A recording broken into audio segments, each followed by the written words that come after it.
Hi folks, it's David here, just asking you for a wee favour. If you don't mind, could you follow us on Apple Podcasts, Android or Spotify, wherever you listen to the show? It's a huge help for us. They might ask you if you want to leave a review. If you could leave a nice one, we'd be very, very grateful. Thank you.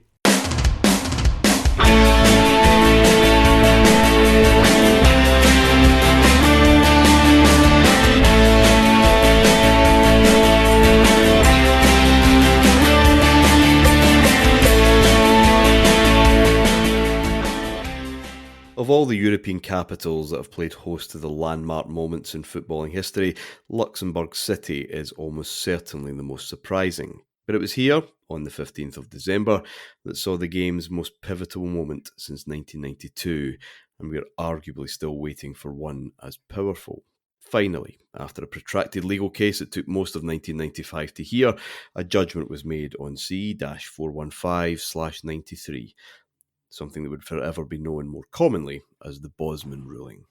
The entire business of the sport would be turned upside down, all because, one Scottish journalist wrote, a Belgian took the huff. To discuss the wide, wide world of football and, of course, Rangers, this is Dominant. I'm Martyn Ramsey, and we are in part 3 of our look at 95-96. And I'm joined by David Edgar. How are we, David? Good, thank you. Yes, a Belgian took the huff and tried to get his employment rights, the bastard. Yeah. But we like what we like, and we are always reticent whenever any big change to football is mooted. I think you feel that you're going to lose what it is you like about it. But in this instance, I don't think what Jean-Marc Bosman was asking for was particularly outrageous. In fact, what clubs had been able to do for years, drive people out of the game for misbehaviour when it came to asking for the wages they were due, was the immoral part of it. And so we would have an interesting settling in period. Some clubs played it very well. I remember AC Milan took basically that entire Ajax team and then sold it within about a year. And that's when the 3 clubs in 1 year rule was brought in, as it became clear that that's exactly what these clubs were all going to do. But yeah, as you said, Martin, there hasn't been anything. If the ESL launches, then maybe that, but it was monumental. Joining David, as always on this show, you must know by now, will be Alan Bradley. Good evening, Alan. Hi, Martin. Yeah, everything good here. Typical David trade unionist. Could that guy just not attain what they gave him and shut up and get on with things, and the world would have kept spinning? Well, it absolutely would have, yes. But no, I remember back in the day, you would read in bizarrely places like Shoot and Match magazine, you used to have players would write articles that were actually really honest in a way you wouldn't get now. I remember you would read players saying, I'm being frozen out of the game because the club don't want me, but they want to hold my registration and nobody's going to pay the asking price I want. And even as a child, I thought, it seems a bit unfair. I think even business law, sorry, very quickly, but even just people in business for the past 60, 70 years or so, all of these things seem, this is what you have to do now, but it just seems so strange that football was allowed to run in this way up until that period in time. Just That's the phrase, allowed to run in a way that was clearly illegal. Yeah, exactly. Well, this is the thing. To set a scene, or to try and explain this case for younger listeners who have known nothing but this, or older ones who have forgotten. Jean-Marc Bosman in 1990 signed for a Belgian club, Royal Liège, and he was coming to the end of a 2-year spell in 1990. Sorry, it had been unsatisfying. He had a better offer from a French club, Dunkirk, which would be possible if, of course, the club could agree a fee with Liège. How ironic he was trying to escape to Dunkirk. To Dunkirk, yeah, indeed. Because Liège kept him. And that's how it worked. If they couldn't agree a fee, then he was he was just basically put on another contract and kept there. Liège demanded a fee of $500,000, 4 times what they paid for him, also forcing on a new contract that was 4 times less than what they were paying before. He was snubbed. He went out on loan at weird places, Reunion Islands and all sorts. He was a castaway, literally, and an outcast in footballing terms. Speaking in 2015, Bosman said, "Look, I didn't accept this procedure. I was suspended by the Belgian Federation because I didn't want to sign. But if I didn't re-sign, I still belong to Liège and didn't accept this. I missed an opportunity to earn much more money at another club." One Dutch MEP called it slavery, and it was effectively ransom and entirely illegal, as you've said, under the Treaty of Rome. Now, this had been developing over 1995. People have been worried about what's going to happen here. And the big worry was transfer fees will never exist again. People didn't quite understand that if you could sell someone during their contract, you could get a transfer fee, and it's probably going to be an inflated transfer fee than you would normally get. But there was just this fear that transfer fees will end, and what are clubs going to do? Clubs in Scotland are going to be amateur. Half the league will be completely amateur. So there's just all this kind of hyperbole and apocalyptic warnings. Really interesting. You talked about unions, Alan. Tony Higgins, leader of the Scottish Players Union, speaking in July, said, "The problem we have now is if Bosman wins the case, there are major problems for the game. Essentially, it would mean that wherever a player's contract with a club ends, he's a free agent. He can go anywhere and the club is not compensated. I don't believe that's right." His counterpart in England, Gordon Taylor, seemed more concerned with clubs having the value of their assets wiped out, like some kind of footballing Wall Street crash. These are players' union representatives. Talking about employment law being ripped up. Now, what if Liège had been, played the game with Dunkirk, less intransigent, got him a move? At some point, this was going to come to an end because it had to be challenged. Yeah. UEFA's argument was that, well, listen, football, sport in general, it's not commerce, it's purer than that. Flying in the face of everything we've discussed in this show, from Serie A to the Premier League to the Champions League, which was maximising revenue. An astounding bullish argument and tone by UEFA at the time. Leonard Johansson, who was the president, said, "You all have heard of the European Union and the increasing influence of Brussels. UEFA is far bigger than the European Union. We have 49 members, whereas the EU have only 15. The latest interference concerns the transfer system and the rules on non-selectable players, which are both key elements in the regulatory structure of football. We cannot tolerate this continued interference." It was a hubris that was going to come crashing down. Bosman wanted remedy from this contractual prison and 300 grand. That was it in damages. But it would prove completely more transformative than that. The upshot, too, really, no transfer fee at the end of a player's contract, couldn't be held there. And also the use of foreign players, this quota that we're all used to by this point in European competitions and some domestic leagues, would now be a thing of the past. And in one judgment, the balance of power between players and clubs and agents swung in the players' favour, which would increase salaries, of course, huge signing on fees to kind of replace transfer fees. Now, how does this affect Rangers? Well, the club definitely welcomed the decision to get rid of the European maximum rules, which would happen the following season, because it had been campaigning for that for some time. Donald Finlay didn't really get too concerned about the impact on the Scottish game. He just said, if it seems to me something's judged illegal, then it's precisely that. We're just going to have to live with it. Walter Smith was happy to see the decision go in the players' favour, but still said that, you have to retain something of an authentic identity and, more foreign players, but still a broad Scottish base that will keep, which is effectively a voluntary quota system. You're still doing it and you're still limiting yourself in terms of talent. But these maximum rules would be ending next season. In theory, Rangers' kind of prison in that sense, we've been really handicapped for the past few years, was, lifted. But it's a game of catch-up by this point. European football has changed, and it would be futile and ultimately ruinously costly. I'd say that Bosman was less a revolutionary moment than an extension of the Big Bang that kind of happened in 1992. The strength of these TV markets that had been developed meant that they could draw the best talent, they could pay wages that were just out of this world, and all these top players could play together in these super clubs. Just for context, France went to Euro 96. 18 of the players in that squad plied their trade in Ligue 1. When they welcomed the world to their country 2 years later, and of course they become world champions, 9 of the squad of 23 played in France. Boxing Day of 1999, Chelsea would be able to be the first English team to field a starting 11 without an English player.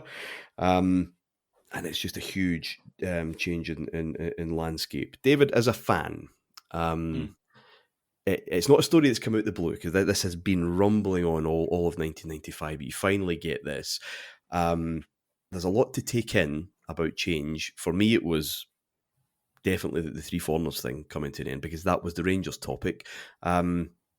I guess a 14-year-old me didn't really, in fact, I say a 14-year-old, 15 on that day, 15th of December, didn't really take into consideration just how different football was going to look, even in a couple of years. Well, I was at university, and of course, I'm very into all this sort of stuff at that stage. Sitting in my group politics meetings and whatnot, basically trying to score with women. But you pick the odd thing up by osmosis when you're in there. And as I say, I mean, I couldn't really get my head around it previously. You touched on something there that was hugely interesting, and that's the hubris of Lennart Johansson. We're bigger than the European Union. That again was how football governance kind of felt, and we've discussed on here about the TV blackout in Scotland, where you can't show any English games because these Stirling are playing Hamilton. And then ITV went, well, we're gonna, and the SFA went, well, in that case we'll do absolutely nothing because we're a football organisation and you're a TV company. And this was a bit like that. It's like, no, these people make laws. It's like the law doesn't apply. It's like, yeah, there's a law in all of these countries, but it doesn't apply to us. It just seemed so absurd, David. Yeah, it was quite peculiar that it had gone on, and it wouldn't have gone on much longer. You're right, Martyn. Had it not been Bosman, there were a good few agents, the kind of original crop of big agents, who were planning to take a player from, maybe like an English non-league player or whatever, and basically pay him, to do this. So it was going to be done. What it meant was that players would have to be compensated more. The player contracts would then have to, you couldn't say a guy was worth £10 million and pay him as if he was worth 500 grand anymore. That was going to go out the window. Now, the concern from people in the game at the time was this money now goes out of the game because it goes to footballers and it no longer recycles throughout the clubs as it has done before. To which the players said, you have been at it for years, though. We're the guys that people come to see, and you're not rewarding us on a comparable scale. And of course, American sports were used as a comparison. That you're not rewarding us on that basis. And there was a lot of kind of whether Albion stuff that went on. What I recall is how badly served we were by the media in Scotland about this, because they took the line of this is apocalyptic and will ruin the game, and you got no real explanation or in-depth study of it beyond that's what this would be. There was talk, of course, about, this means Rangers and Celtic will fill their sides with foreigners, despite the fact that clubs already were beginning to do that in Scotland who didn't really have European aspirations. So they didn't care if, they could only use 3 in Europe, if they could get cheaper talent from Scandinavia in particular in this era, then they were going to do that.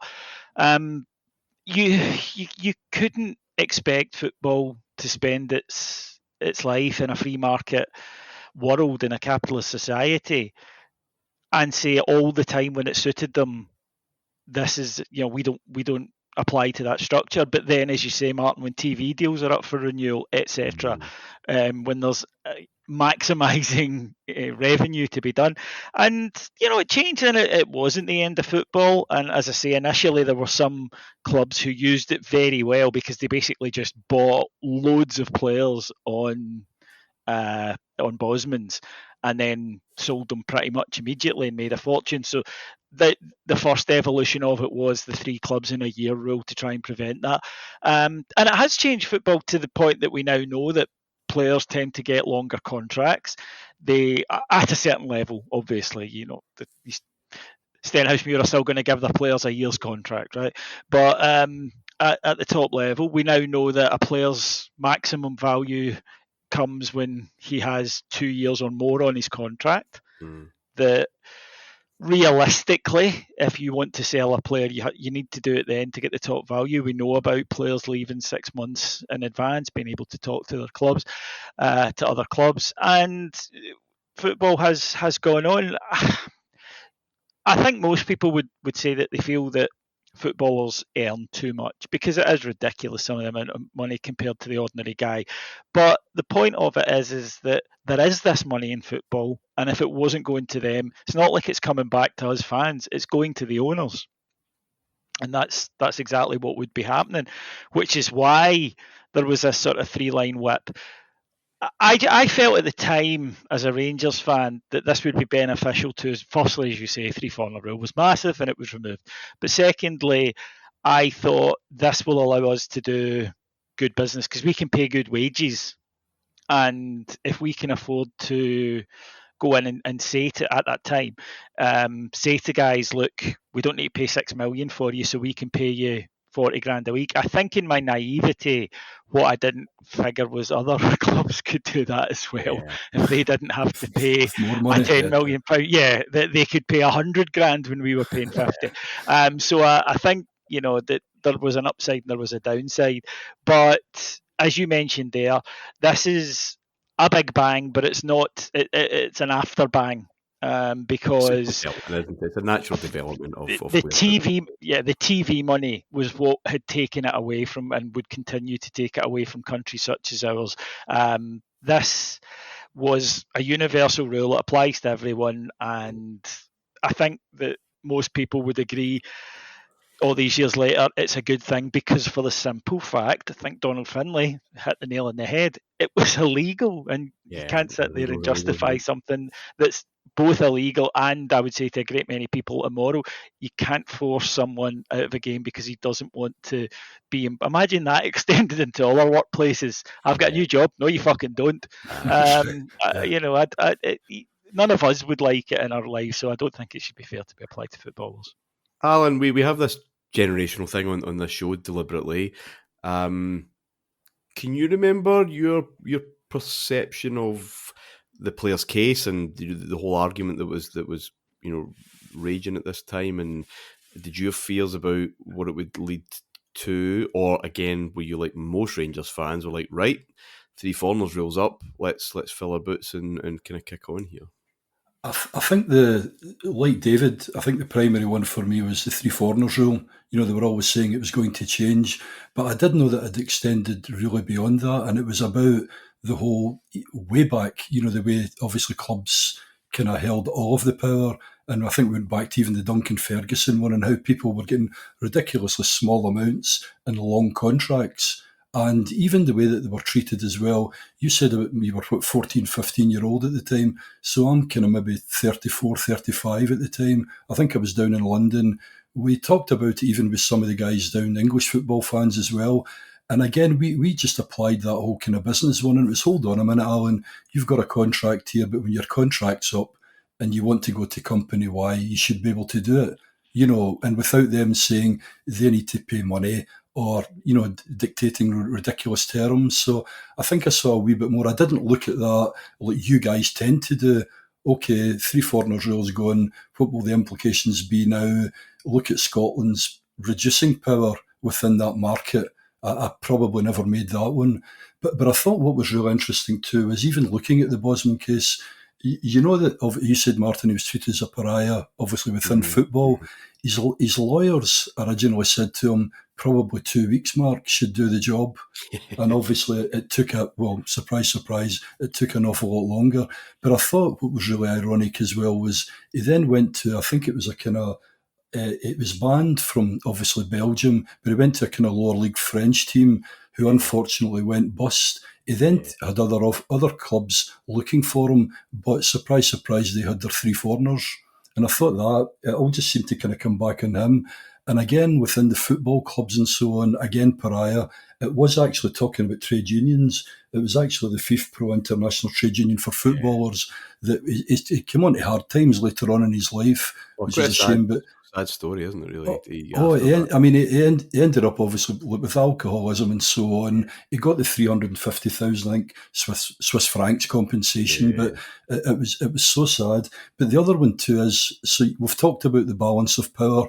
So at one point, left-hand side, we've got the clubs have got it all and the players are getting treated terribly, and then it moves the other way. But I also picked up as well that the kind of Andy Webster one, if you remember the one with the Hearts v Wigan, where if someone actually kind of goes within a certain contract, there was sort of he won a case at one point in time which seemed to kind of work again in his favour. But 2 years later, the Court of Arbitration Sport changed that one. And as David said, that's when, if something kind of untoward then was applied, it would be a case of looking at, it wasn't just a case of how long did he have in the contract, what salary was on, that's what you pay. They then looked at what would he have cost at the market value and what would it cost to replace. So again, it went from left away over to right, but I think it slipped a wee bit. And as you've said, ultimately with the TV, things has moved again. So I thought it was really interesting, but on a personal level, obviously for him, such a shame, and as you say, I think I'd done the join the dots stuff with the 3 to the foreigners rule.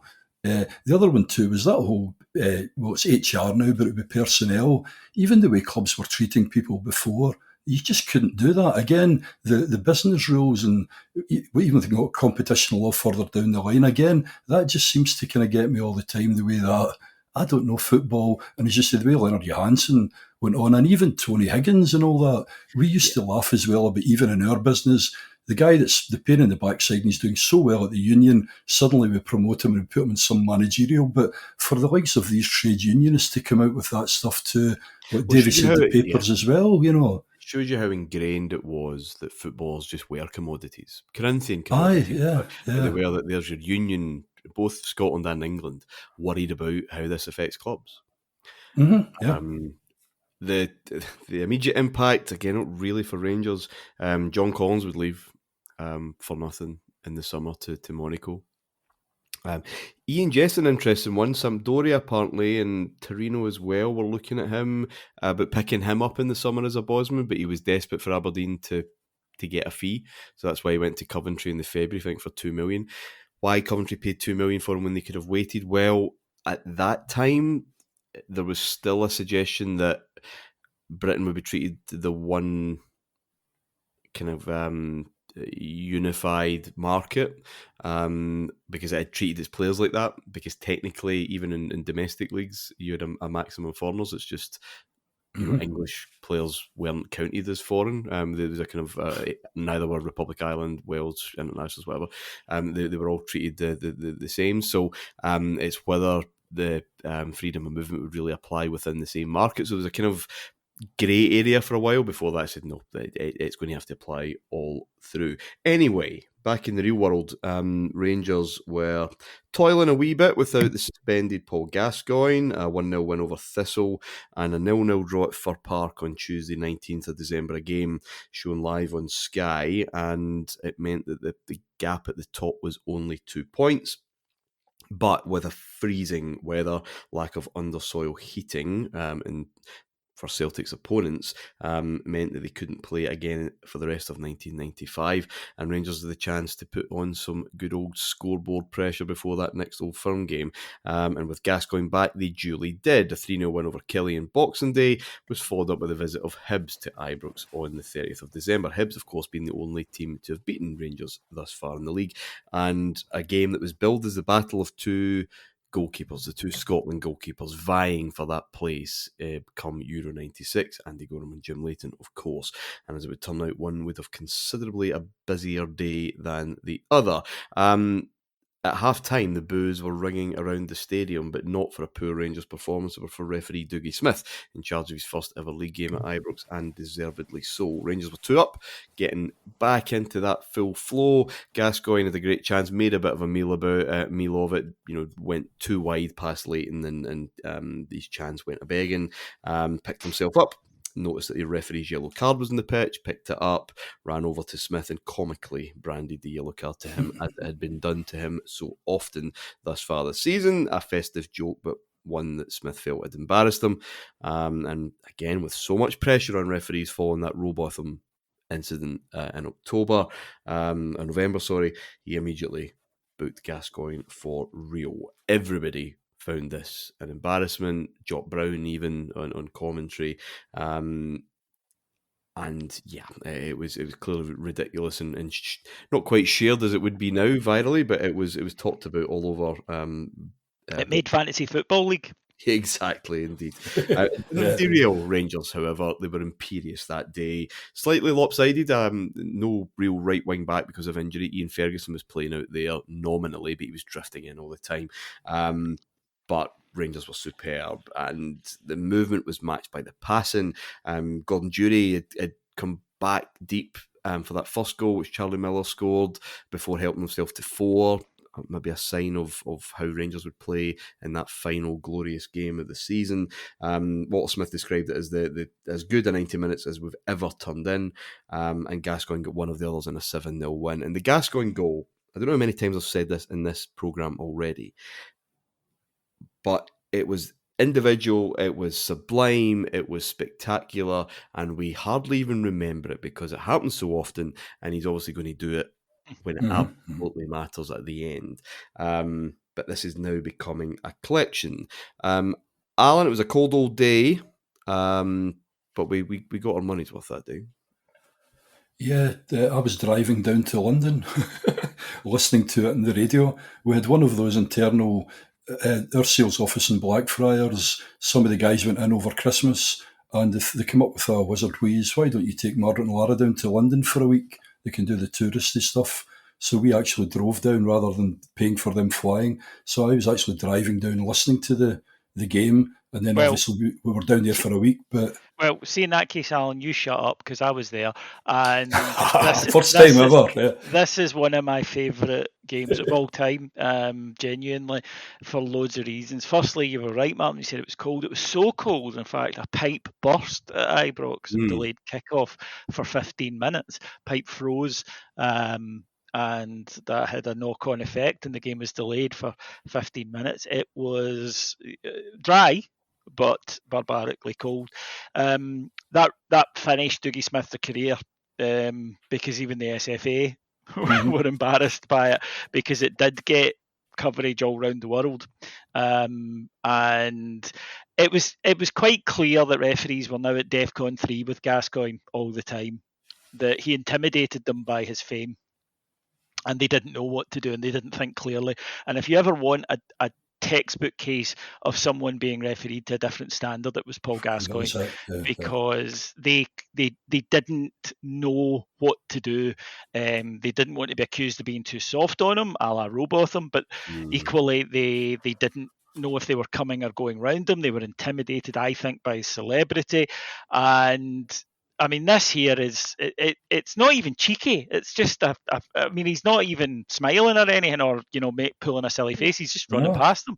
And he just does it as a sort of, and anybody else would have laughed and taken it, and that would have been the end of it. But instead, Dougie Smith, clearly very pompous man, takes it, and it finished him. The second half, Rangers were sublime. It just rained in, and it was great football. That's the thing, as bad as some of the Hibs defending is, it's because they can't cope with it because it was constant. And that isn't always a thing we've said throughout this show, that Rangers playing almost that sort of modern smothering football.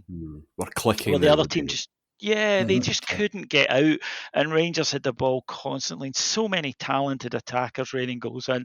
And then just to top off a perfect day, I remember, getting ready to clap the players as they came into the tunnel at the end of the match, and Andy Goram went up and rather patronisingly kind of said to Jim Leighton, "Are you all right?" And a guy next to me at the tunnel shouted, "Oh, Leighton!" And I don't know what made him, because he had a faraway look in his eye. He couldn't believe what happened to him, and he looked up at this guy for some reason, and he went, "Get up, you bandy-legged fuck," which is still to this day one of the greatest insults I have ever heard. You bandy-legged fuck. It's just, even fucker wouldn't have worked as well. It was just stopping on that did it. And this was just a wonderful performance. Gazza at the heart of it, but everyone else playing their part. And Hibs just that day, it could have been. Yeah, I know we say that sometimes. It could have been. This could have been anything. If it'd gone on another 5 minutes, it would have been double figures. Rangers just and were playing with a zeal that they picked up more energy as the game went on, because they were just having such a great time. Was it not? David, was it not all like flicks and tricks and just that whole thing? But not. That sometimes when that happens and the game dies in terms of its pace, and they're all trying to fly. It wasn't that. It was as part of flowing moves that they were doing it. So they were trying stuff, but it was coming off, and they were having so much fun. It's a happy time of year. Everybody's up for it. Everybody's sitting there in their brand new Rangers gear they've been given at Christmas, and the atmosphere was just fantastic, happy, exuberant, and we're watching this joyous football. It was a lovely, lovely day. And next week, John and Andy and I will obviously talk about the cup final, which I think probably the pinnacle of Walter Smith's time in terms of a one-off 90 minutes, just a Rangers, all-round Rangers performance. But the genesis is clearly here. That jury movement, deep and wide and just popping up wherever. A fluency. You're right, David. We have not talked about a Rangers performance this cohesive for a long time on this show, and things are just clicking. Not flicks for the sake of it, it's all connected. We haven't mentioned Laudrup, as we've talked about a 7-0 win. No. Now, that is not something that could have been said at any point in the 2 seasons before this. Yeah. 8 points clear, albeit with 2 games in hand. The pressure was back on Celtic when the two sides met again at Parkhead 4 days later. No, it's not offside. And Mackay could have put that into his own goal.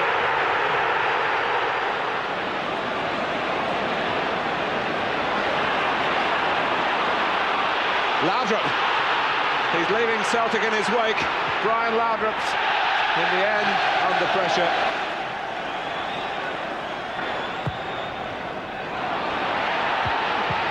And Goram has to save right on the line from Van Hooijdonk. O'Donnell goes for glory himself, touched onto the post. I want to save again from Andy Goram. And Hooijdonk was waiting, McLaren wasn't. Gascoigne. Solenko. Still Solenko. Gascoigne, a little bit of kidology. Marshall wondering what to expect. Against the bar.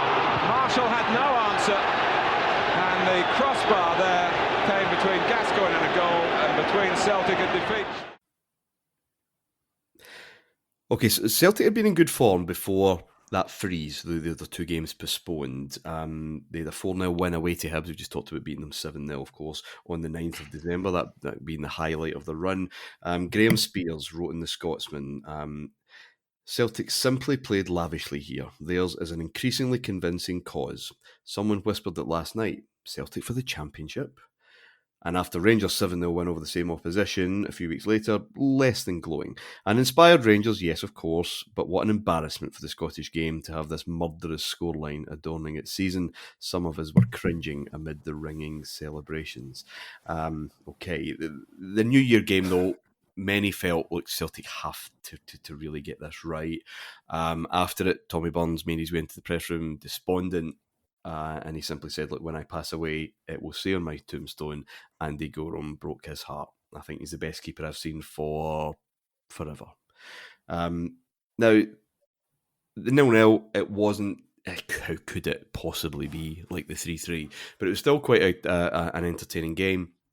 And Goram was magnificent. He made a great save from Tom from close range. He had a very alert a bit of movement to shut down a Celtic opportunity as well. And of course, the barest fingertip on Phil O'Donnell's long-range effort he tipped onto the post. Van Hooijdonk crashed into him after he had gathered the ball about 10 minutes before, which kept that feud going, and of course it would continue up until the November. Gough was superb. It's a strong defensive performance with a strong defensive unit that's being created. However, we got to be careful about this narrative about beauty against brawn and Cavaliers and Roundheads that is absolutely dominating coverage of this season. Rangers made the best chance. It was Celtic's game. They had the most of it, but Rangers had the best chances and should have won. Solenko was unlucky. He was careless. He was confused in one time when Les Mottram, for some reason, just waved play on after the linesman had correctly and just correctly flagged for offside. I don't think I've ever seen a referee do that. And Solenko didn't really know what to do. And by the time he did, the kind of chance had gone. Laudrup had broken away, but he ran out of steam and it was a really poor shot. That will not be the case come November. And with 4 minutes to go, Gascoigne crashes one off the bar. And that could have finished the title right there. Rangers would have been 11 points clear, Celtic 2 games in hand, but I mean, that's 7 in real money. It's weird that we have this title that goes to the penultimate day. It's very exciting for the first time in years. But, Gascoigne, a few centimetres lower. It was a stunning free kick. Gordon Marshall didn't know if it was New York or New Year at that particular time. And it all kind of disappears. We've got a very different narrative. A weird game in that the two teams are shooting the wrong way. I don't think, and please listeners, if you can think of another game in recent memory where Rangers have been shooting into the Rangers' end in the first half. I can't recall an Old Firm game like that. It was Celtic who made the call because it was Rangers that kicked off. So Celtic made that call. I don't know if Tommy Burns was looking to just mix things up. Yeah, just change luck because that's now what 4 games, fourth Old Firm game of the season without anything. There was an attempted silence for 25th anniversary of the Ibrox disaster, of course, on this particular year. Fergus McCann led both managers out to the centre circle. They had wreaths, and it was inevitably disrupted. It was a nervy night, Davey. I think it's fair to say they always are. But as brilliant as Goram was, I think there's a danger in just the narrative around this game is that Rangers are just 10 men behind the ball, hoping for the best, and kind of got out of dodge. We should have won this one, Davey. We're as guilty as anyone, I think, as a support of doing that. And it's not the case. You're absolutely correct. I think if you ever see highlights from this game, you would think we didn't have a shot at goal. And that's really the way it's been constructed. And I don't think that's a purely, get it up the Huns thing. I think it's basically the story of this game for a lot of people is Andy Goram. So they want to kind of demonstrate that. But Rangers should have won this game. Rangers had the better chances. You're absolutely right. Goram saves are spectacular because they come from distance, because the defence were keeping Celtic out and allowing them to shoot from distance, saving the knowledge that behind them they had this incredible goalkeeper.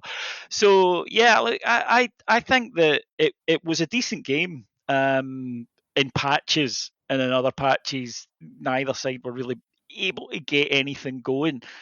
But when it came to chance creation, it was Rangers. Now, you're always going to be reasonably happy with a point away, especially in a game where, as you said, I think that for their own psychological reasons, Celtic had to win it. They had to persuade themselves that they could.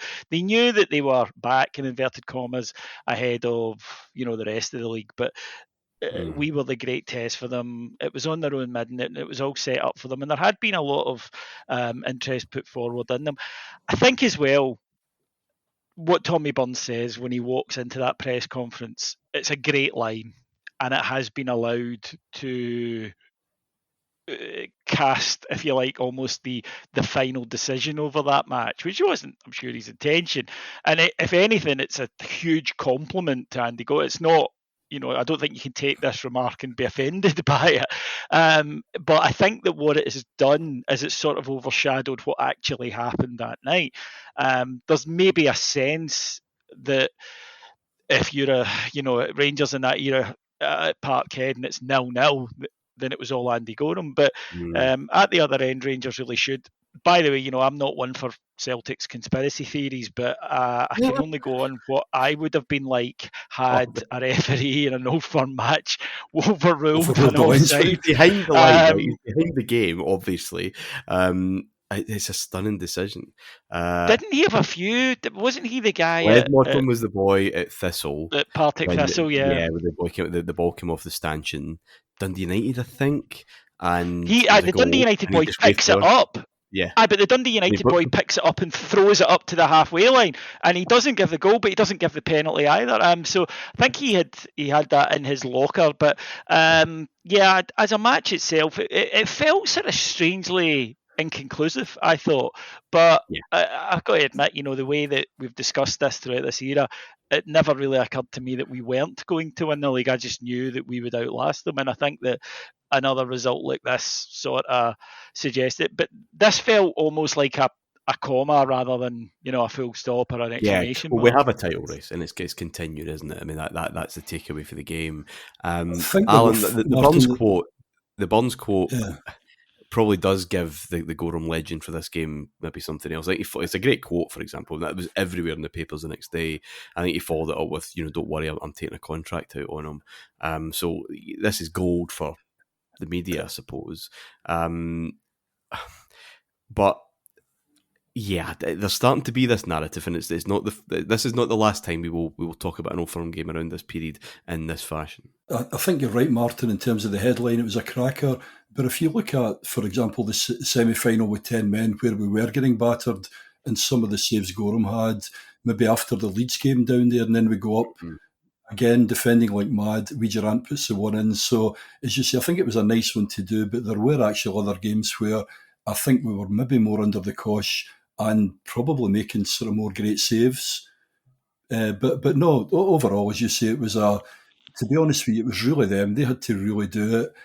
We probably should have won it in terms of chances, but it was more a case of, well, that's us being to your place again, guys, and you really had to do things at us, and quite frankly, you didn't do it. So David said, although there was a bit more of a challenge from them, it was a lot closer, but again, you always had in the back with the quality that we had, and just some of obviously on the back of the 7-0 Hibs and so on that we were playing, I don't know, I just always felt as if we were going to win this one, at the end of the season anyway.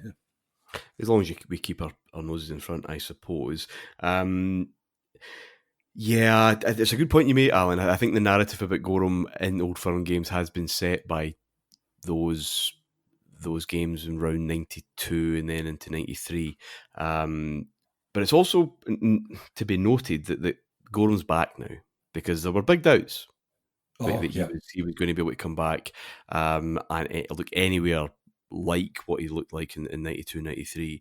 But this is his kind of second phase, I guess, as an absolutely top form Rangers goalkeeper. To be fair to Celtic, they could have buckled. They won their games in hand, but Rangers responded as well. 2 more wins, 2 4-0 wins, one away to Falkirk, one away home to Wraith Rovers. So by January 13th, that gap is back to 2, and this is a title race. Confident or not, it is a title race. It's absolutely not certain. The Ibrox win, that 4-0 win over Wraith, may have seemed routine, but for one man, it was very special. After 21 minutes, Ali McCoist took the ball on the edge of the box and curled it into the top corner to put Rangers in control, but also to become the greatest ever Rangers goal scorer, beating Bob McPhail's 57-year-old record of 230 league goals for the club. It was, in the words of McCoist, the one he wanted most of all. And Davey, the emotion was obvious as he carved yet another legend further into that Ibrox stone. But again, similar to Goram, this summer of 95, there's no guarantee we're seeing yet more records be broken by this man. And it's as much as the spectacular new signings are exciting, there was something seeing Goram and McCoist get back to business. In Goff as well. Some of these old faces coming right back into form just when we needed it. Oh, absolutely. And still quality players, maybe not capable of doing it week in, week out, but still, hugely influential figures. And Ali's popularity, of course, never waned. And he still did have a habit. We're going to talk about a semi-final later this season, of course. He still did have a habit of doing it in important matches. He scored the goal at Parkhead earlier on in the League Cup. He was looking good round about this time. And I think one of the issues was that he would always pick up a kind of wee strain or a knock every so often. And that he couldn't get that sort of, which actually ironically gets in his last 6 months at the club, when he comes in from the cold, when Rangers are a mess, starts scoring goals, and he plays right through up until that summer. He was looking sharp round about this time. If you go and watch the footage of him, he looks very handsome. That won't be a shock. He's got great 90s hair, but I think he's doing well. Yeah. But he looks sharp, and he looks fit, and he looks live, and when he was like that and the team was playing well and making chances, he also struck up a really good relationship with Gascoigne on the park. I mean, and obviously we know about the off the park stuff. I'm more interested in the on the park thing. In a way that Laudrup did with Haitley, funnily enough, that there was almost this understanding of, I go here and I put the ball there then and you'll be there. I thought him and Gascoigne had that.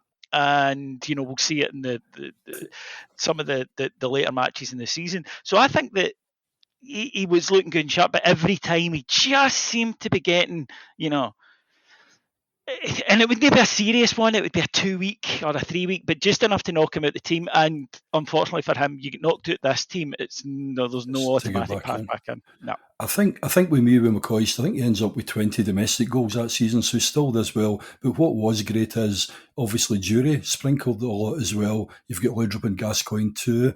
But even breaking that record, I remember that one. I mind seeing him scoring his first goal at Parkhead in 1983, pretty much within a minute of kick-off, we lose the game. But even at that point in time, when you think of all the stuff that he went through from there to this point as well, I think I actually had a look at his first ever goals for Rangers, and he scored, it was a kind of pre-season thing at Arlovs up in Sweden. We win 11-0, McCoist gets 3. The next one we play against Solvesbergs, we win 12-0, McCoist got 4. And at that point he's playing number 8 as well, inside right. But it's just amazing, you think of the length of the time.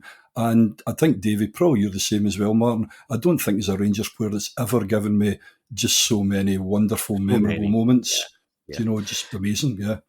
But that was another record done. Up in the director's box, a 90-year-old McPhail looked on approvingly. It couldn't have gone to a nicer fellow, he said, as McCoist's wait finally ended. Legend or not, however, Bob McPhail's presence in the posh seats wasn't the reason that so many camera lenses were turned towards it.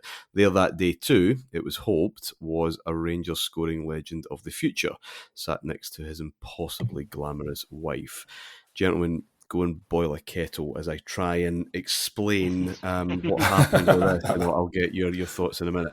Mário Jardel was perfect. Big and strong. He could replicate Haitley's presence, but he also combined that with this predatory instinct around goal.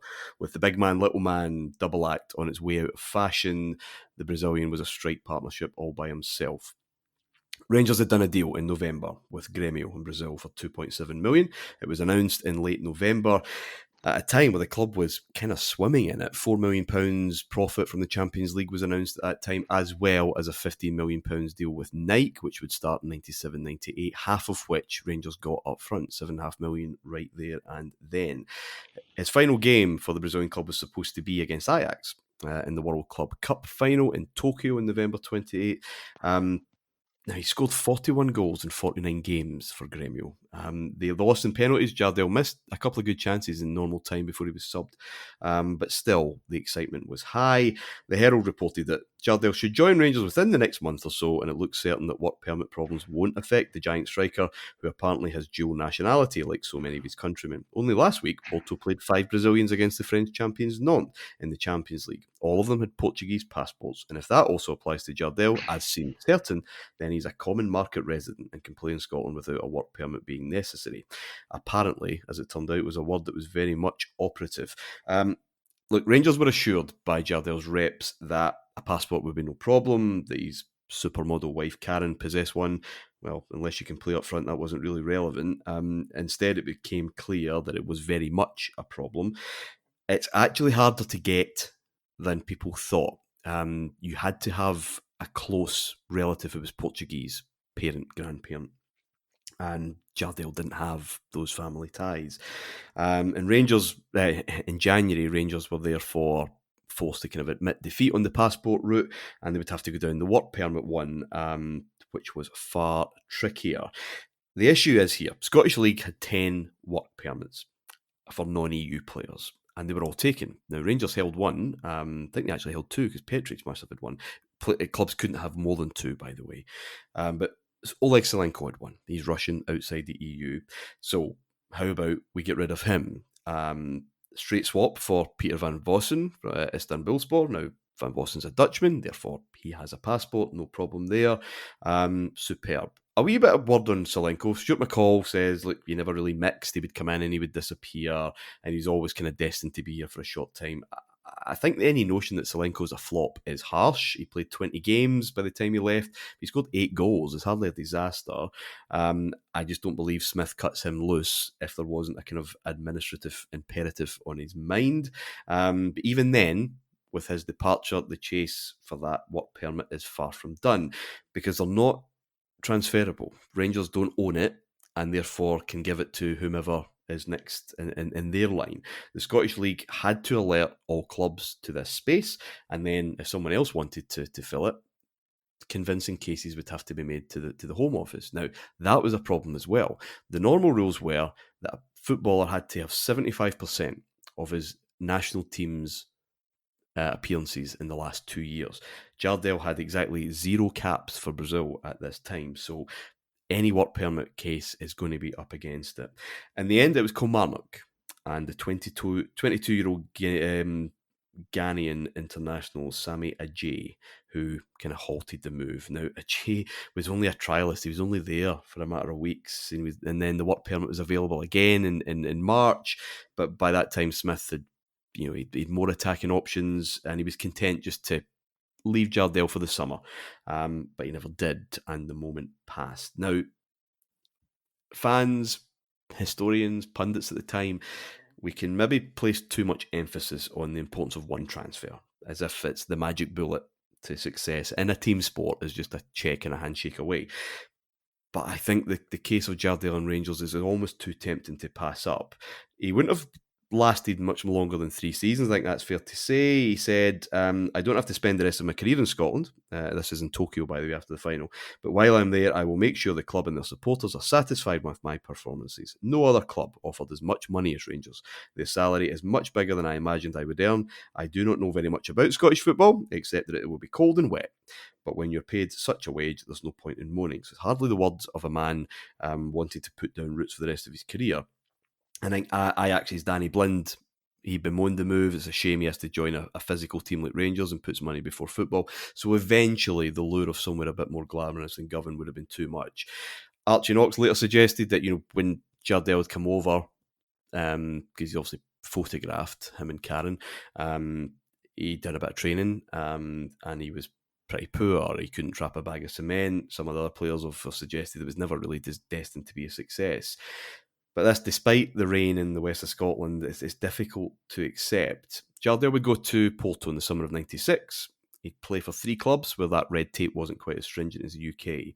But in his 7 seasons at Porto, Galatasaray and Sporting, he played 198 games and scored 205 goals. He missed out in the 2002 World Cup winning squad, as it turned out, when he had reason to be hopeful, which was a dreadful blow. In conjunction with the marriage breakdown, he went into a downward spiral. Drug abuse, weight gain, Lardell became his new nickname, and constant injury. And it was a real sad second half of his career. But at the time, he was an incredible talent. He just didn't get that recognition because there was phenomenal talent in front of him in Brazil. Romário, Bebeto, Rivaldo, the Ronaldo, and eventually Ronaldinho. So that's how it worked. I find it's impossible to imagine him not being sensational for Rangers. I think the Champions League, as we've discussed, David, on the show before, needed more than just the one player to just, join up all the dots. It needed technique everywhere. But as long as he was, fit and happy, I struggle to see how Rangers would not have dominated for as long as he was here. How often on this show have we bemoaned matches in Europe where Rangers didn't take their chances and the opposition did? And that was the difference. As much as we had good strikers and strikers that we loved, that was quite often an issue for us. You cannot look at his record and what he went on to achieve and not think he would have been a huge success in Scotland. It's not logical. I think he would have been. I remember in FF, I know you're going through all the old FFs, Martyn, where someone referred to the bag, couldn't he trap a bag of cement comment, and said, that struck me as I watched him walking through AC Milan's defence on Wednesday night in Champions League, where he bagged, I think, 4 against that Milan defence. He was a sensational footballer, and of course, you never know with a transfer because he could have come, and lifestyle issues, they're human beings. He might have arrived here, hated it, not settled. But if let's allow it, if we're doing the realms of counter history anyway, let's do it. Then if he had been okay with it, then of course he would have been sensational and he would have banged in goals because there were good players around him as well. It wasn't like you were going to maroon a star striker in a poor side. It was a team that would create him chances. And it would have been interesting because, as we've said before, players didn't really come to Rangers and leave. Well, we weren't used to that, particularly Trevor Steven, probably the only real one, where a player that we wanted to keep left. And he probably would have, well, no probably about it, he would have been a target, certainly, in Serie A, certainly in England at the time, the big spending leagues. So, I'm unsurprised to hear that he spiralled after the breakup of his marriage. I think I might have been a bit down had that happened to me as well. Alan, were you excited by this? Because the only thing that kept us tantalised before then about a signing was, can we get a deal done? Can we do terms? This is all done, right? In November, 2.7 million in the bag. He's finishing up. Obviously, the Brazilian season finishes in the winter. This is it. This is the boy. Because, we've lost Hateley. McCoist is coming to the end. And Smith is trying this. He's trying that. It's not really working. Here's the future. 100%, Martyn, and as you say, through the media it was a case of everything's done, the deal. It's just a case of the kind of administration side, but there didn't appear to be really any kind of risk. I think at one point, was there not even a Mrs. Jardel loyal supporters bus? Someone was talking, but I remember us talking on the bus about it, and it was like, look what this guy, what he's going to bring. And you think of it with Laudrup and with Gascoigne as well, and him, and okay, I definitely think he would just have tore, certainly domestically, but I think in Europe as well, David makes a good point too. That could have made all the difference again, and then that would kind of maybe move things on to another level, but a really disappointing, at the end.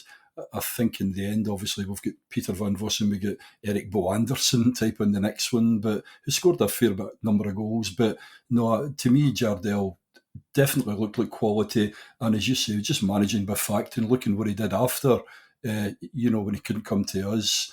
No, I think it would have been an absolute cracker, Martyn. And here we go, if we're in playing these wee silly games, we would have done 10, we would have done 11, I think, if he'd still been there anyway, yeah.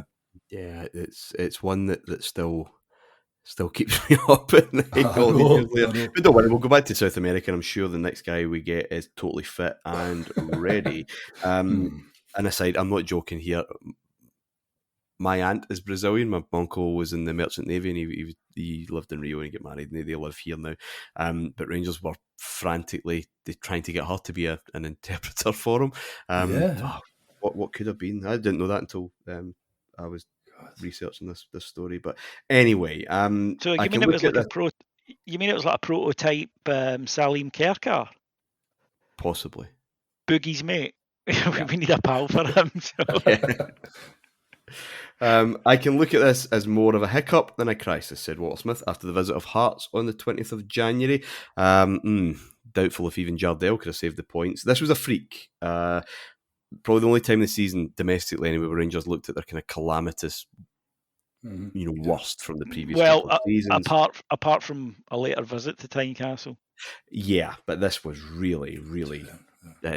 because Rangers have not conceded a goal in 8 league games. That's a ridiculous record, actually. And on this day, they look like they've never spoken to one another. Never mind had this. And you've got this Hearts youngster, Rangers fan, of course, Alan Johnston, running riot. The hat-trick, knife through butter, wasn't it, really? Yeah. Gascoigne has the flu, and Rangers are a bit dull in attack. It's just complacent, I think. And Jim Jeffries at Hearts, he's building a youthful team. There's a bit of promise there. But this is a catastrophe. Now, the news of this result, or scoreline, as it developed further, would have worked its way down the A77 to Kilmarnock, where Celtic were playing.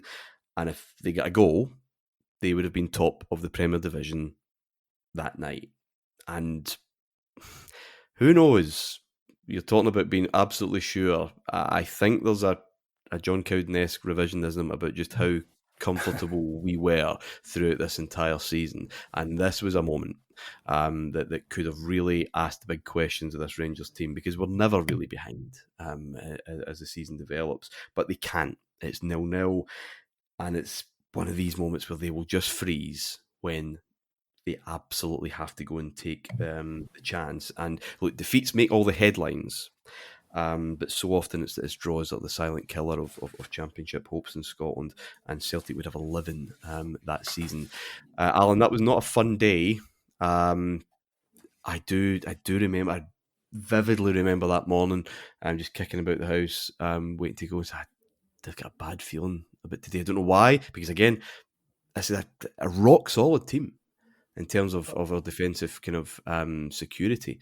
And it was one of those, you're peering through the gaps in your fingers by then. Yeah, it was one of those kind of freak ones. I remember, I don't even know if it was before or after that time, things like Dundee United at Ibrox and maybe scoring being 3 up after so many. But it was just one of those, what's happening? And as you say, we hadn't lost the goal. We had been doing really well, looking pretty comfortably.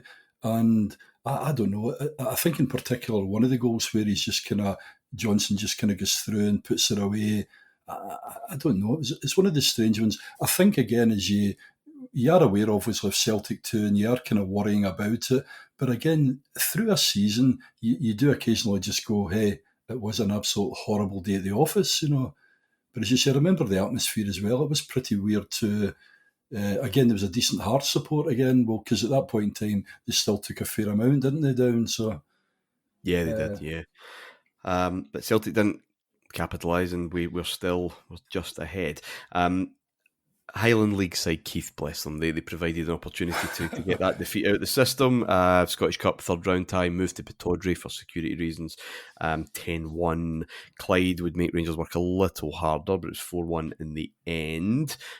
Peter Van They took the lead. Clyde, it was live. 53 minutes, yeah. Charlie Nicholas was up front for them. It was one of those interesting games, and Rangers, I think, turned up a few of these performances, a few of these... They had a chance to go 2-0 as well, David. Yeah. I cannot believe, Martin Ramsey, that you didn't say an Alex Cleland hat-trick. That poor bastard. He's going to mention the conga first, wouldn't he? Yeah. Probably didn't even get a hat-trick in his school team. And here he's got a competitive one for Rangers, and he's been written out, hasn't he? Listen, it's a busy season. I don't have time for games against people, the teams that are named after a man. I don't have time to get into. Yeah, and it did lead to. And there's no way, Alan, who is the worst dad joke cracker in the whole world, that you didn't say at that time, Alan. Keith did quite well then. I couldn't possibly comment, David. You 100% did that. Yeah, but they got there in the end. As you said, Davey, a Thursday night, that Clyde game. Gascoigne's return from illness brought some magic and mischief in equal measure.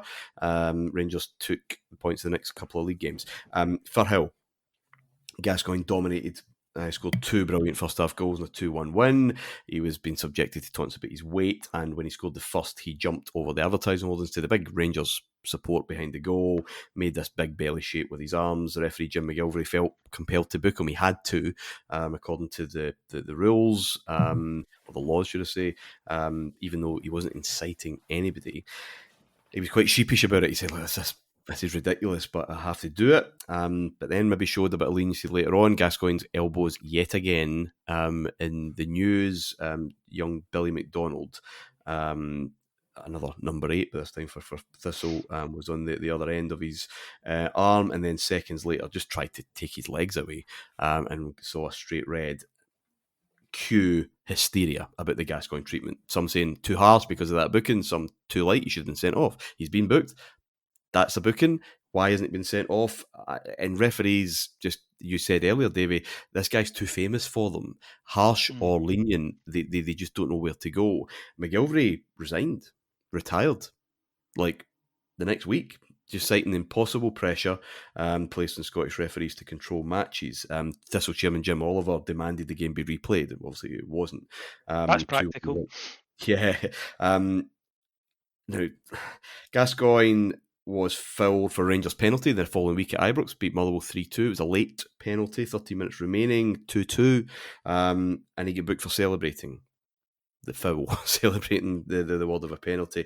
McCoist rolled it home, but Smith had at this point reached the end of his patience. I have difficulty in understanding why Paul Gascoigne has been booked week after week, he said after the match. I have not said anything up till now about the situation, but last week he was booked for celebrating a goal, and this week he was booked again for celebrating after a penalty had been awarded in his favour. I've criticised Gascoigne, he's no angel, but neither he nor Rangers are asking for anything in the way of special treatment. All we want for him is to be treated just the same as any other player. There was a recent incident when Celtic players went en masse to the fans at Tynecastle and no one was booked. I'm not complaining about that, because players should be entitled to celebrate goals. All I'm doing is pointing out the difference in interpretation by the referees. Players should be able to express themselves in tense games when goals are scored or penalty decisions given without being cautioned. This only seems to happen to Paul Gascoigne. Now, Davey, referee scrutiny is nothing new in football. It has been forever. But the levels during this season, I dare say, were considerably higher than throughout the years of comfortable Rangers dominance, and would be a sign of things to come as, I guess, the claustrophobic era of the two-horse race was just about to take hold. Yeah, correct. Because previously there had usually been somebody else involved in it as well. And I don't think it was, quite seen as poisonous to sort of pick on the refs. We know it was always a Celtic thing, but it was almost, Scottish society was growing up about it in the main. Well, that's just the Tims being Tims, really, isn't it? Back then, and, they were quite happy. They got to feel oppressed, and that the ref was out to get them, which I think as Celtic supporters they kind of quite liked as an excuse for when they didn't win something. So this becomes different, and it was, I think, triggered by Gascoigne because, as you say, he was a rambunctious character. Walter summed it up. He's no angel. He would get frustrated at the treatment from other players, the pulling and the harrying, and he would lash out with his elbows. He would. A natural reaction, I think, but equally one that he should have learned to control by this stage of his career. But he was, he'd be running with the ball, and as you say, Martyn, somebody would be kind of pulling at his shirt and grabbing his arm, and I think he felt, look, I'm not getting a foul here, and yet if I kind of go to hand them off, I'm getting pulled up, which is still something we see today, and defenders get away with more than strikers in that regard. I think we all know that. But yeah, just the reason that McGilvery booked him at Thistle is it's not about incitement. I think that's a wee kind of common misconception. If you run into fans, it's that they might run forward, and that's a safety risk, because if somebody trips on the way, you could have a very ugly situation. That's why footballers are told not to do it. And the referee was spot on. He's like, I have to do this. This is the rules. What strikes me is this was something that when we want managers to come out and lambast left, right and centre, particularly in the aftermath of a match, Walter didn't say a lot, and then when he did, it made an impact. And that he was a master of it. When Walter would come out and say something, because he didn't engage in histrionics, every because single week, like there is, every single week, then it meant something. It wasn't like white noise. It wasn't like, oh, of course, you moan about refs again. And he was right. There is no justification for booking Gascoigne for celebrating winning a penalty. Players celebrate winning a penalty all the time. I don't really like it, by the way, because hostage to fortune, and I'm superstitious. Yeah, celebrate the goal, don't celebrate the winning of the penalty. But it's a natural reaction, incidentally, when it's a tight game and it's 2 each. And no other Scottish player would have been booked for it. That's just a fact. Or no other player in Scotland would have been booked for it. It was referees who were going out, and instead of just going, I'll referee this football match as it happens, and we have it now. John Beaton's the worst for it. That they are overthinking it, and they went out and they went, Paul Gascoigne. And I go back to the start. They were intimidated by his celebrity. For some of them, it could be a little bit of weakness. For other ones, and more of them, in my opinion, obviously biased, it was, well, I'll show him that who's he thinking, Mr. Celebrity. It's that very Scottish wee person syndrome that we have as a nation. That's a curse of it. Well, I can't his favour. It's that shite. It's that sort of like, oh, you think you're smart, and it's like, yeah, mate, you're just. I don't, but you clearly do.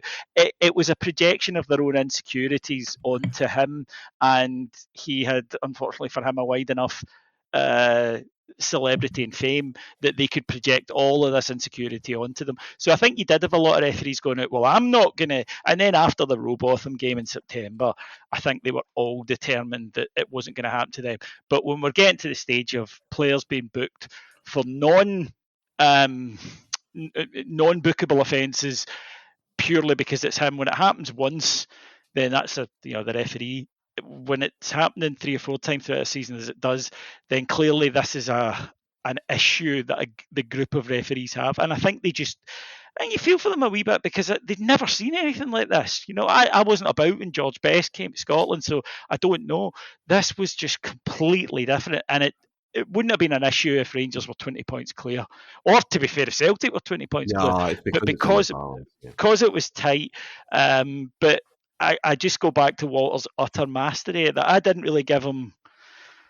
I didn't give him praise for it at the time. I did go, why does Walter never come out and just blast the play after we lost? Why is he better come out and tell them they're all useless? Of course, he'd better not do that. That would be stupid. We're playing on Wednesday. He, as in a lot of things, he knew better than I did. Yeah. Pressure's intensifying, right? That this is a race. We've not been in one since 1991, really. And as you said, David, that Scottish Cup game against Clyde played on the Thursday. We've got a free weekend. What does the Rangers team of that generation do? Well, they go a wee weekend of squad bonding, shall we say, down to London. Jeremy McNee in his piece said that Gascoigne dragged them down to London. And is this really what champions should do? Team that drinks together wins together. I'm told we'll find out in 10 weeks' time. He said, "A big boy didn't run away." Defence. Yeah. What were we talking about? Scottish mentalities. Yes. The thing is, it wasn't Gascoigne that dragged them anywhere. It was Smith. Smith took them down there, and on the Friday night in Covent Garden, after encouraging a busker to play requests, who knows what requests he was told to play. Walter Smith led a conga around Covent Garden of Rangers players. Do you know why? Yeah, do you know why it was chosen? And I know this for a fact because I've heard it from the lady herself. Walter came to her and said, I want to take the boys somewhere. And she went, you're at it. And he says, well, what about London and you can go shopping? She's like, right, fair enough. That was why it was Covent Garden. Right, so even the great Walter Smith. And on the Saturday, they managed to scalp 8 tickets for Cardiff, Wales, Scotland, 5 Nations International. So some of them piled on the train. Not all of them made the train back, it should be said, sleeping on floors that evening. Certainly some players who are struggling to come back from injury. Anyway, Gascoigne still somehow at the heart of the drama because Cheryl is about to give birth. He asks if he can come. He's told don't want you anywhere near it. He storms straight up the road to Newcastle, goes back to Johnston, finds out he has a son in the papers. They don't speak for 2 weeks. Eventually they do. And that's actually what kind of reconciles the whole thing. Cheryl and family move up to not far from where I'm recording now, in Renfrewshire, and finally gets a house to call his own. The Daily Record covered the story about the house by asking neighbours, do you want him for a neighbour? And asking local pubs and curry houses if they would be barring him. Standard fare. Whether or not this was ideal preparation for a kind of tricky spell of fixtures up for debate, but no question that it did create that team spirit, which would be a factor in the weeks, months, dare I say even years to come. Another Celtic draw on 10th of February, they extended that lead back to 3. But when Rangers took the field in the live TV clash at Pittodrie on Sunday 25th of February, Celtic's 4-0 win over Thistle had put them level on top of the table. There's a big question to ask of Smithside. We'll be playing Hibs again on the Sunday the following weekend. Celtic asking these questions without Gough, not quite back yet, injured. What are they going to do? But Brown and Goram provided the answers. We hung on to that one goal lead until the end. The man who provided it, Gascoigne, of course, from the penalty spot after Laudrup was flattened by Brian Irvine in the box.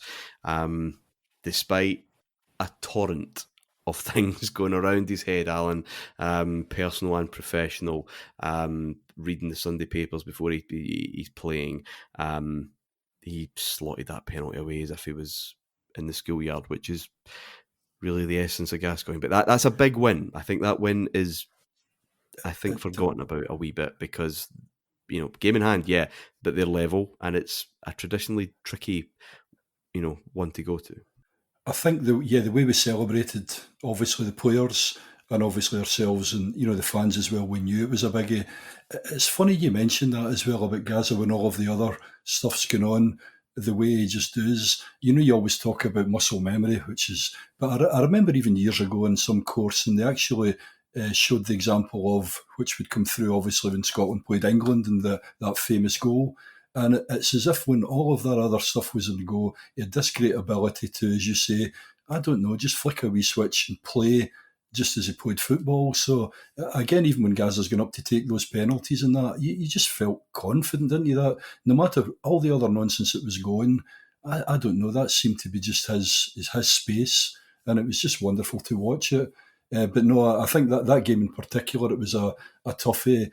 Obviously Aberdeen, but by getting that one, and then as you say, I think it was the following midweek, we go over to Easter Road as well, and yeah, when the pressure was on, I think we showed our qualities. Yeah, it is coming to the fore, gentlemen.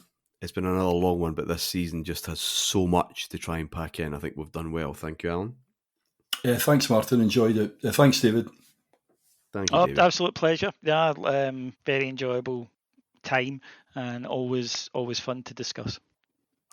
So in a winter of seismic change in the world of football and with a missed opportunity to secure years of glory, Rangers kept the focus on the here and now. With Gough to return soon, a familiarity would be brought to a Rangers side that was now poised to secure a deserved double, but there was still a lot of work to be done as immediate excitement about an actual title race grew in its crescendo. It wasn't just the League Championship that was creating the buzz, however. Paul Gascoigne divided Scottish football fans since his arrival, with Rangers supporters both defending and praising him at every opportunity against the rest. Usually the opposition would be fragmented on club lines, but on the 17th of December at the International Conference Centre in Birmingham, the fates aligned to provide a tantalising encore to a production where there only was ever one star performer. Even if Gascoigne disappointed half of Scotland by driving Rangers on to success, they'd have their chance to unite against him when Scotland played England at Wembley on June the 15th. How united the Rangers support was, however, with hero pitted against hero, was another matter entirely. To discuss that and a fantastic conclusion to an incredible season, we'll be back next week. Until then, bye for now.